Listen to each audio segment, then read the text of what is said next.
રાજકોટના ઉપલેટાના ગ્રામ્ય વિસ્તારમાં ભારે વરસાદના કારણે કોઝવેનું ધોવાણ થયું છે। મોટી પાનેલીથી સીમ વિસ્તાર વાવડિયા તરફ જવાના કોઝવેમાં ધોવાણ થયું છે। મોટી પાનેલીના કપૂરિયા હોકડા ઉપર બનાવેલ કોઝવે તૂટી ગયો છે। કોઝવે તૂટી જતા ઘણા ખેતરમાં જવાનો રસ્તો પણ તૂટી ગયો છે। 3 વર્ષમાં 3 વખત કોઝવે બનાવાયો છે, પરંતુ વરસાદના કારણે સતત 3 વર્ષ થતા ધોવાણ 3 વખત આ ધોવાણ થયું છે આ કોઝવેનું।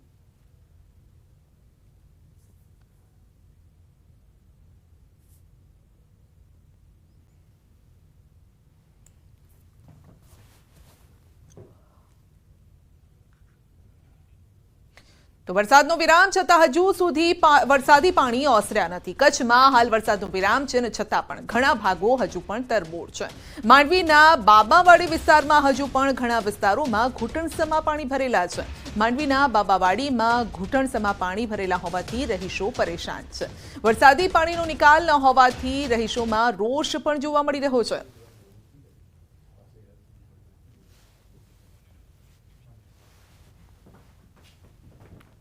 અરવલ્લી જિલ્લાના મોડાસા તાલુકાના મડાસણા કંપા ગામમાં છેલ્લા 3 દિવસમાં સતત વરસેલા 7 ઇંચ વરસાદે ગામના ખેડૂતોના ખેતરમાં તારાજી સર્જી છે। મેદાન જેવા ખેતરોને વરસાદના પાણીએ કોતરમાં ફેરવી નાખ્યા છે, જેના કારણે ખેડૂતો મુશ્કેલીમાં છે। આ કંપા ગામમાં 50થી વધુ ખેડૂતોની 20થી વધુ વીઘા જમીન વરસાદી પાણીમાં ધોવાઈ ગઈ છે, જેના કારણે ખેડૂતોની હાલત કફોડી બની ગઈ છે। ખાસ કરીને મડાસણા કંપામાં 1000 વીઘા જમીનમાં ખેડૂતોએ મગફળીના પાકનું વાવેતર કર્યું હતું, પરંતુ વધુ પડતા વરસેલા વરસાદે આ ખેડૂતોને પાયમાલ કરી નાખ્યા। પાક તો ધોવાઈ ગયો, ખેતરોને પણ ખતમ કરી નાખ્યા। ખેડૂતો હવે સરકાર પાસે સહાયની આશા રાખીને બેઠા છે। આ જે જગ્યાએ આપણે ઊભા છીએ એ જગ્યા અમારી છે અને અમે એમાં ખેતી કરીએ છીએ વર્ષોથી।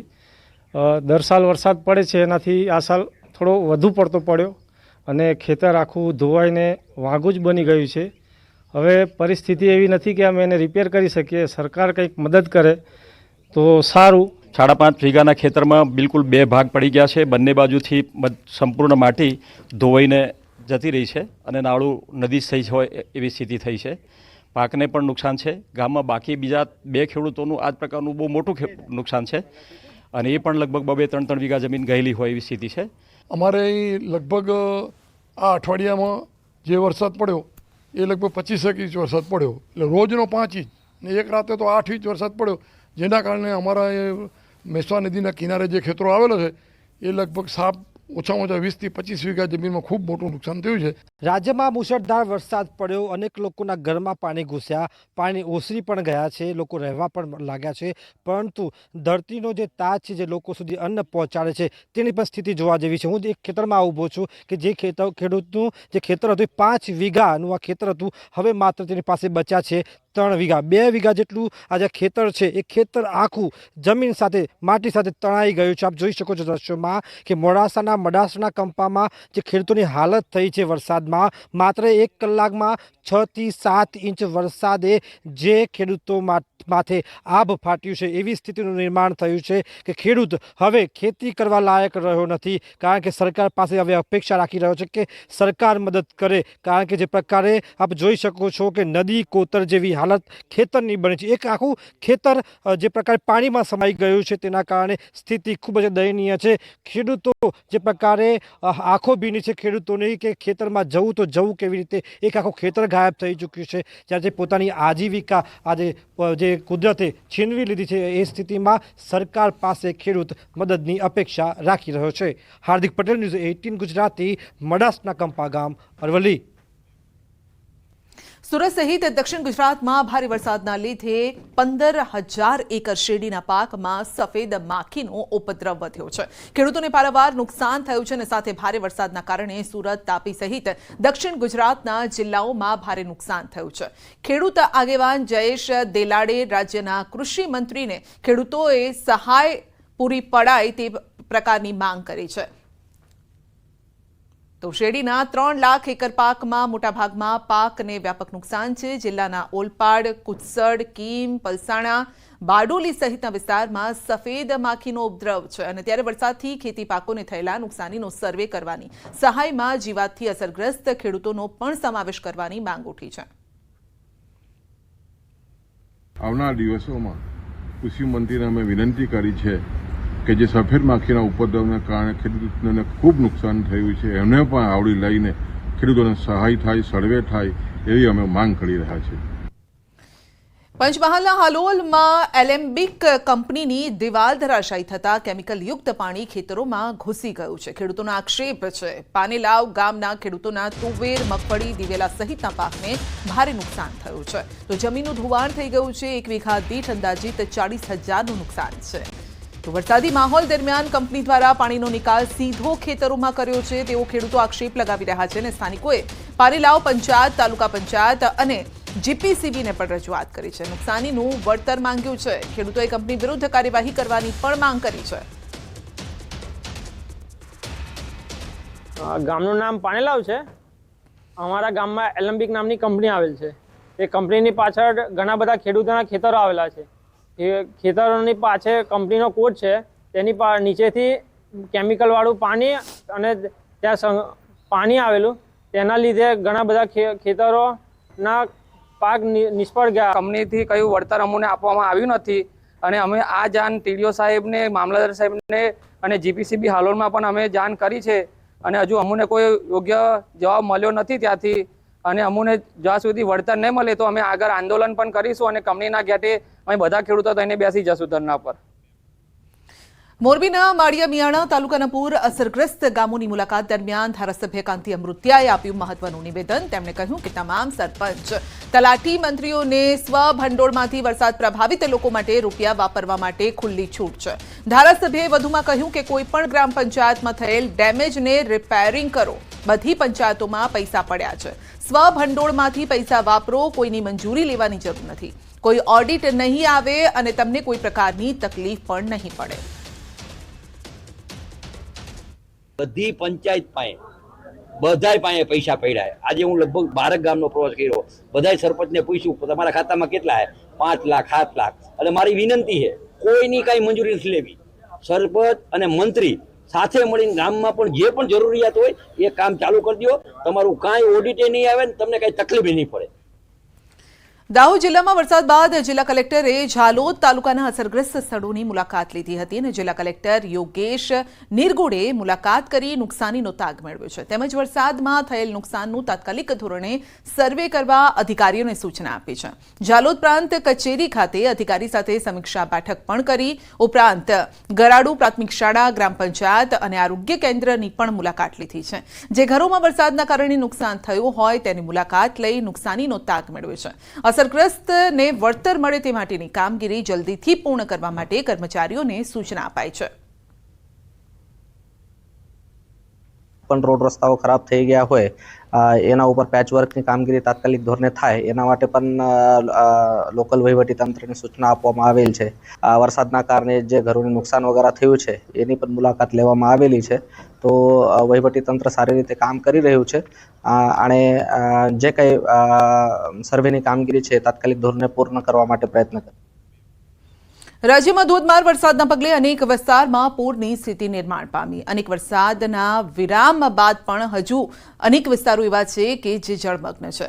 સુરેન્દ્રનગરનું ગામ હજુ પણ પાણીની અંદર ડૂબેલું છે. લોકોના ઘરમાં પાણી છે. બીજી તરફ ગીર સોમનાથમાં પ્રાચી તીર્થ છેલ્લા 7 દિવસથી જળમગ્ન છે. માધવરાયજીની મૂર્તિ પણ 5 થી 7 ફૂટ પાણીની અંદર છે. બીજી તરફ જામનગરના ખેતરોમાં પણ હજુ પાણી નથી ઓસર્યા. જૂનાગઢમાં અંતિમ યાત્રામાં પણ પાણી વચ્ચેથી લોકો જવા માટે મજબૂર છે.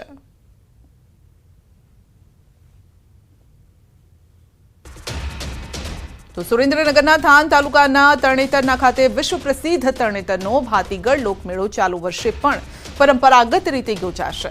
6 સપ્ટેમ્બરથી 9 સપ્ટેમ્બર સુધી યોજાનાર આ મેળાના આયોજનને લઈને તરણેતર ગ્રામ પંચાયત ખાતે બેઠક યોજાઈ. ચાલુ વર્ષે પણ રાબેતા મુજબ તરણેતરનો લોકમેળો 4 દિવસ માટે યોજવાનો નિર્ણય લેવાયો છે.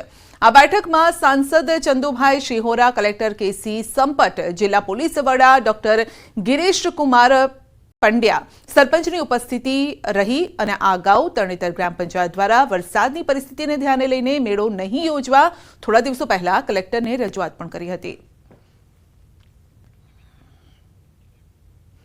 પંચમહાલ જિલ્લામાં વરસાદે વિરામ લીધો છે અને ત્યારે ભાદર સહિતના ઉપરવાસના ડેમમાં પાણી છે.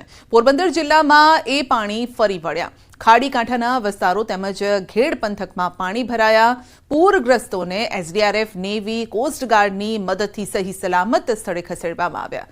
પૂરગ્રસ્ત વિસ્તારોમાં તંત્રએ 91 લોકોનું રેસ્ક્યુ કર્યું, 50 લોકોને એરલિફ્ટ કર્યા, 1800 જેટલા લોકોનું સ્થળાંતર કરવામાં આવ્યું છે. તો સાયક્લોનને લઈને જિલ્લા વહીવટીતંત્ર અલર્ટ મોડ પર, માછીમારોને દરિયો ન ખેડવા પણ અપીલ કરાઈ છે. SDRF, police, marine commando force, navy અને કોસ્ટગાર્ડ આમ તમામ એજન્સીઓની મદદથી જ્યાં જે પ્રકારની પરિસ્થિતિ હતી એ પ્રમાણે રેસ્ક્યુ ઓપરેશન હાથ ધરવામાં આવેલા છે. કેટલીક જગ્યાએ બોટ દ્વારા સ્થાનિક તરવૈયાઓની મદદ લઈને પણ લોકોને વાડી વિસ્તારમાંથી રેસ્ક્યુ કરી અને સલામત જગ્યાએ ખસેડાયેલા છે. જે લોકો વાડી વિસ્તારમાં કેવા ફસાયેલા હતા એવા લોકોના જીવ બચાવવા માટે રેસ્ક્યુ ઓપરેશન કર્યા છે અને એવા કુલ આપણે 91 લોકોને આપણે રેસ્ક્યુ કરીને એમના જીવન બચાવ્યા છે. અને આ 91 પૈકી 50 વ્યક્તિ એવી છે કે જેમને આપણે કોસ્ટગાર્ડ દ્વારા એર લિફ્ટિંગથી બચાવ્યા છે. ભરૂચમાં ચોમાસામાં રસ્તાની બદતર હાલત થઈ છે. મોટાભાગના તમામ વિસ્તારોના માર્ગ બિસ્માર બન્યા છે. બિસ્માર માર્ગના પગલે શહેરમાં ટ્રાફિક જામની વિકટ સમસ્યા છે. વાહન ચાલકોને પારાવાર મુશ્કેલી વેઠવાનો વારો આવ્યો છે. બિસ્માર માર્ગના આકાશી દ્રશ્યો પણ સામે આવ્યા છે. એક તો ટ્રાફિક જામ છે, રસ્તાના હાલ પણ ખસ્તા થઈ ગયા છે અને જેના કારણે અકસ્માતનો ભય પણ લોકોને રહે છે.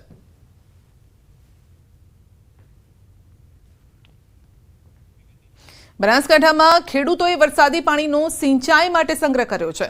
ખેડૂતોની આ પહેલથી ભૂગર્ભનું જળસ્તર ઊંચું આવ્યું છે. ડીસા તાલુકાના માલગઢ ગામમાં ખેડૂતોએ વરસાદી પાણીને જમીનમાં ઉતારવા ઢાળ પરથી એક પ્લાન્ટ તૈયાર કર્યો. આ પાણીના કારણે બોરવેલ રિચાર્જ થઈ રહ્યા છે. ખેડૂતોનું કહેવું છે કે પહેલા ખેતરોમાં ઘૂંટણસમાં પાણી ભરાઈ જતા, વાવેતરનો ખર્ચો પણ માથે પડતો, પરંતુ ધારાસભ્યના માર્ગદર્શન હેઠળ સરકારી યોજનાની મદદથી વરસાદી પાણીના સંગ્રહ માટે ચેનલ તૈયાર કરી છે, જેના દ્વારા પાણીનું તળ પણ ઊંચું આવ્યું છે અને આ પાણીનો ઉપયોગ ખેતીમાં કરી શકાય છે. બનાસકાંઠામાં પાણીની સમસ્યા વિકટ છે અને ત્યારે બધા જ ખેડૂતો આ રીતે પાણીનો સંગ્રહ કરે તો ખેતીમાં પણ ફાયદો થાય. અમારા ખેતરમાં ખૂબ બધું પાણી ભરાતું હતું. 20 વીઘા જગ્યા છે મારે. પછી અમે પરવીનભાઈએ કહે કે સરકારી લાભ મળે છે મનરેગા અંતર્ગત, એટલે પછી અમે ચેમ્બર બનાવ્યું 9x9નું 9 ફૂટ ઊંડું. એમાં ગેવલ, કપચી ને કોલસા ને એવું બધું નાખી પાણી 20 વીઘાનું મારું એક જ ઢાળ કરી ચેમ્બર સુધી લાવ્યું. એ ચેમ્બરથી સીધો જૂના બોરવેલમાં રિચાર્જ થાય. ડીસાના ધારાસભ્ય શ્રી પરવીનભાઈ માળીએ પાણીનું જળ ભૂગર્ભ કરવાનું સિસ્ટમ કર્યું છે. એના લીધે ખેડૂતો ખેતરની અંદર કે એના ઘરની આજુબાજુ કુંડીઓ બનાવી ગેવલ ભાઠા નાખી, પથ્થર નાખી અને એ પાણી બોરની અંદર મૂકે છે. એટલે અમારે ખેતરનું પણ પાણી નિકાલ થઈ જાય અને એ પાણી જમીનની અંદર જાય, એના લીધે અમારું પણ તળ પણ અધર આવી જાય છે.